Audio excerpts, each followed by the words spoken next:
Hi, my name is Molly Pedroza, and I will be talking about two assistive technologies for our assignment this week. The first thing I will be talking about is on the screen right here, which is called Read Naturally Live. Actually, just Read Naturally. So what this does is it allows students to learn more vocabulary and the definition of them to become more fluent readers and listen to somebody else read the book for them as well and be able to read it out loud after that. And so I really thought this is a great technology for students that may have trouble with comprehension or more use for vocabulary words and being able to read more fluent, since a lot of students do struggle with reading fluently. And for instance, especially since I work with English language learners, that they have trouble with that just because they're learning a new language, and learning to read it correctly and smoothly does take them a lot longer. And so I thought that this would be really great for them to use. So I'm just going to show you this quick video on how you use this, since I don't have a program for it myself, but you're able to set up a 60-day free trial if you want, but it does cost some money. But so I'm going to go ahead and show you the video on what this does.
And so I'm going to go ahead and stop it there. It does talk about different things, but it allows them to look at keywords, a prediction. There's a read along, a practice, a quiz, a retell, and pass. And so I think that this is a really important program for students that may need a little bit extra vocabulary work or need practice on fluency, comprehension, and things like that. It does so this I would use for students as maybe like a rotation, and I love that you can put a level or a goal for each student on the screen as a teacher, and so you'd be able to distinguish that for all students in all levels. I think it would be really great for them to use this as an extra supplement or a supplement to what we're doing in class, and I think it would kind of give them a chance or an opportunity to pick a different book than what they would normally read in class or in your reading group, and lets them have that option as well. So another program I'm going to talk to you about, which I currently do use with my students, is called EPIC. And so it's a program that you can set up students. It shows me here as a teacher. I'm going to just kind of go in as a guest. And so you get signed up for the program, and it gets you set up as a teacher, and then you can add as many students as you would like. And so what they do when they start out is you would put their name in before they would click on their name, and then they get to choose different kinds of books that they would read or different things that they like. And the thing that's cool about Epic is that it actually reads the books to them, or they can read them themselves. So it kind of talks about my library.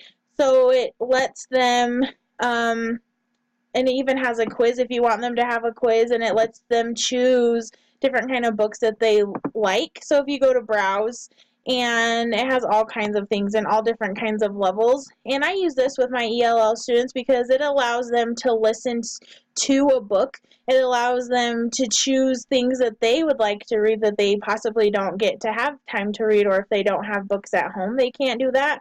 And so I really like Epic because it reads to them, and that again gives them the ability to hear fluency and things like that on how we would read a book. It lets them follow along. And so I'm going to open one of these. So for example, if I did Clifford's Christmas. And so it takes them, tells you what age it may be, and you can go in and change things how you would like. And so it's reading to them.